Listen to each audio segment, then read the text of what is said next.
Imagine someone pulls a gun on you, or worse, on your child over a money dispute. Now imagine that child is not just your kid, but the sheriff. You won't believe how this confrontation changed everything. If you believe, justice should be respected.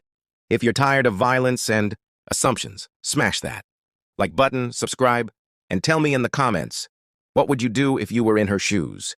Seemed like any normal day in our neighborhood. Quiet roads, HOA letters, dues, annual meetings, but tension was brewing under the surface. My daughter had been getting notices about unpaid HOA dues. Some miscommunication, she thought it was settled. The HOA thought otherwise. One afternoon, she goes to the HOA to discuss it in person. She's calm, professional, this is her style. She shows the paperwork, shows she paid, shows her bank statements. But the HOA woman, let's call her Karen, is not having it.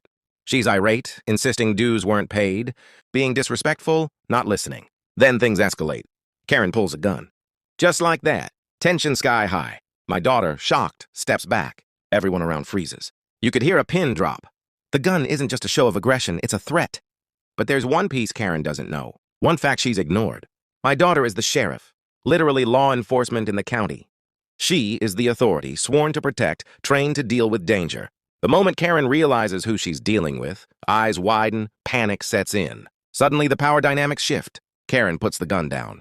The scene changes from confrontation to shame. The threat dissipates. What happens next? The HOA woman tries to apologize, tries to explain. My daughter, firm but fair, doesn't escalate further. She calls for calm. Law enforcement backup arrives. Karen is asked to surrender the weapon, show identification. Everything becomes official. This story isn't just about paying dues. It's about how quickly assumptions, disrespect, and anger can spiral out of control. It's about the consequences of pulling a gun when you don't know your opponent.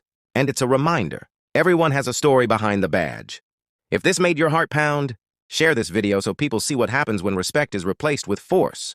Like, subscribe, and comment. Have you ever been falsely accused and stood your ground? We want to hear your story too.